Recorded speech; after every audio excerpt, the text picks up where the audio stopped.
വിശുദ്ധ ലൂക്കാ എഴുതിയ സുവിശേഷം അദ്ധ്യായം 14, 15 മുതൽ 24 വരെയുള്ള വാക്യങ്ങൾ. വിരുന്നിൻ്റെ ഉപമ. അവനോടുകൂടെ ഭക്ഷണത്തിനിരുന്നവരിൽ ഒരുവൻ ഇതു കേട്ടിട്ട് അവനോട് പറഞ്ഞു, ദൈവരാജ്യത്തിൽ അപ്പം ഭക്ഷിക്കുന്നവൻ ഭാഗ്യവാൻ. അപ്പോൾ യേശു അവനോട് പറഞ്ഞു, ഒരുവൻ ഒരിക്കൽ ഒരു വലിയ സദ്യ ഒരുക്കി വളരെ പേരെ ക്ഷണിക്കുകയും ചെയ്തു. സദ്യയ്ക്ക് സമയമായപ്പോൾ അവൻ ദാസനെ അയച്ച് ക്ഷണിക്കപ്പെട്ടവരെ അറിയിച്ചു, വരുവിൻ, എല്ലാം തയ്യാറായിരിക്കുന്നു.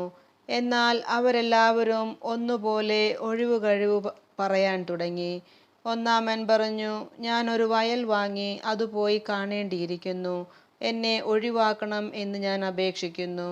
മറ്റൊരുവൻ പറഞ്ഞു, ഞാൻ 5 ജോടി കാളകളെ വാങ്ങി അവയെ പരീക്ഷിച്ചു നോക്കുവാൻ പോകുന്നു, എനിക്ക് ഒഴിവു തരണമെന്ന് അപേക്ഷിക്കുന്നു.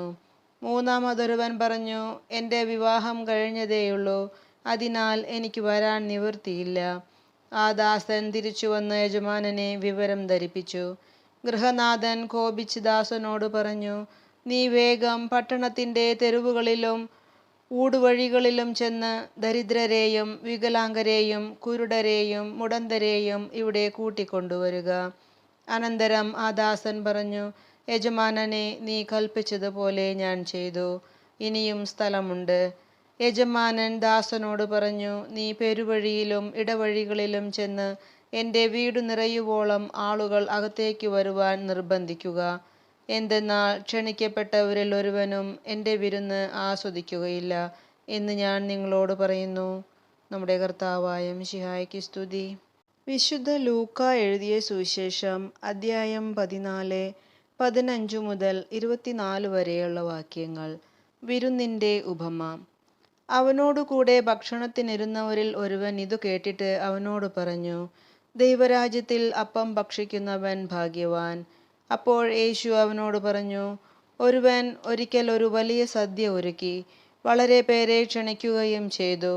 സദ്യയ്ക്ക് സമയമായപ്പോൾ അവൻ ദാസനെ അയച്ച് ക്ഷണിക്കപ്പെട്ടവരെ അറിയിച്ചു, വരുവിൻ, എല്ലാം തയ്യാറായിരിക്കുന്നു. എന്നാൽ അവരെല്ലാവരും ഒന്നുപോലെ ഒഴിവുകഴിവ് പറയാൻ തുടങ്ങി. ഒന്നാമൻ പറഞ്ഞു, ഞാൻ ഒരു വയൽ വാങ്ങി അത് പോയി കാണേണ്ടിയിരിക്കുന്നു, എന്നെ ഒഴിവാക്കണം എന്ന് ഞാൻ അപേക്ഷിക്കുന്നു. മറ്റൊരുവൻ പറഞ്ഞു, ഞാൻ 5 ജോടി കാളകളെ വാങ്ങി അവയെ പരീക്ഷിച്ചു നോക്കുവാൻ പോകുന്നു, എനിക്ക് ഒഴിവു തരണമെന്ന് അപേക്ഷിക്കുന്നു. മൂന്നാമതൊരുവൻ പറഞ്ഞു, എൻ്റെ വിവാഹം കഴിഞ്ഞതേയുള്ളൂ, അതിനാൽ എനിക്ക് വരാൻ നിവൃത്തിയില്ല. ആ ദാസൻ തിരിച്ചു വന്ന് യജമാനനെ വിവരം